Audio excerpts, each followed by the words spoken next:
শুভ সকাল সবাইকে। আজকে নিজের গাছ থেকে পাতা তুলে মানে শাক তুলে তারপর ওটা দিয়ে মাছ ভুনা করব, সেটা নিয়ে থাকছে আজকের ব্লগটি।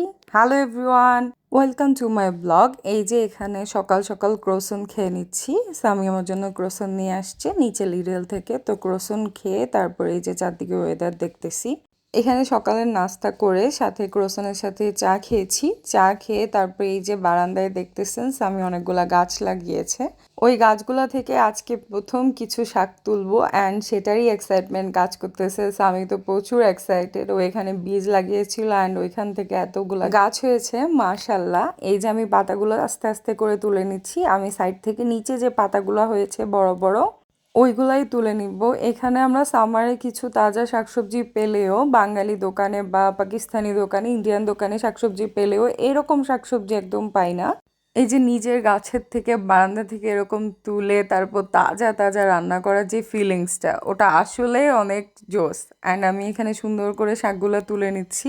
বেলে মাছ এনেছিলাম এখানে, বাঙালি সব থেকে ফ্রোজেন বেলে মাছ। ওইটা দিয়ে বেসিক্যালি এটাকে ভুনা ভুনা করব ঝাল ঝাল করে। এই যে টপটাতে দেখেন এখানে স্বামী কলমি শাক লাগিয়েছে। এই যে কলমি শাকের এই চারাটা কিন্তু বাংলাদেশ থেকে না, এইখানেই বাজার থেকে কিনে এনেছে।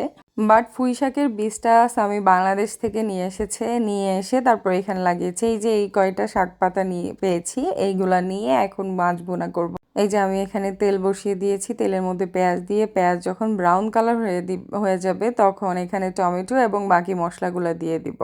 এই যে পাতাগুলোকে ধুয়ে রেখেছি, এই কয়েকটা পাতা হয়েছে আপাতত। এখন আরও বেড়েছে, এখন আরও বেশি হয়েছে, এটা কয়েকদিন আগের ভিডিও।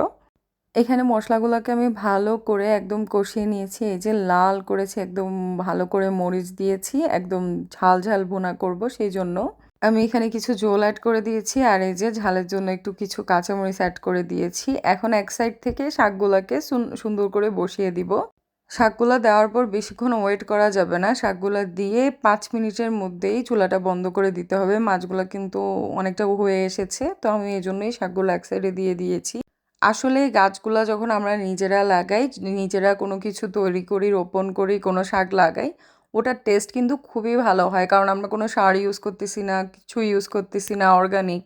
এইটার টেস্ট অনেক ভালো এসেছে। বাট আমার সব থেকে বেশি ভালো লেগেছে স্বামীর এক্সপ্রেশন দেখে। স্বামী প্রচুর এক্সাইটেড, ওর হাতে লাগানো গাছের পাতা এরকম সুন্দর করে হয়েছে অ্যান্ড এটা রান্না করে সে খাবে। এই যে দেখেন এতগুলা শাক নুয়ে জাস্ট একটুক হয়েছে, মানে জাস্ট একটুক। অ্যান্ড তারপরও আমরা অনেক খুশি যেহেতু আমরা গাছটা লাগিয়েছি অ্যান্ড এটা টেস্ট করতে পারতেছি। এটার ফিলিংস অবভিয়াসলি অনেক ভালো।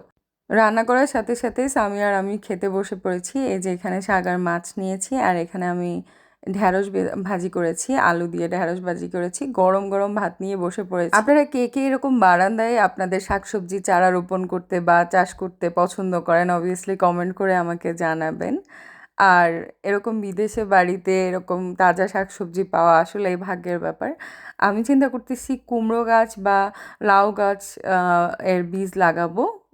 কারণ হচ্ছে এই শাকগুলো আমি এখানে পাই না, তো সচরাচর পাই না। তো আমার এটা খেতে অনেক ভালো লাগে, তো আমি চিন্তা করলাম যে এই গাছগুলো লাগাবো। সুন্দর করে বারান্দায় একদম লাউ ঝুলে থাকবে, দেখতে সুন্দর লাগবে। বাট এখানে সামার অতদিন থাকে না, তো তো অ্যাকচুয়ালি লং টাইমের প্ল্যান করা যায় না, যতদিন সামার থাকে ততদিনই। এই যে আমি গরম গরম খাচ্ছি।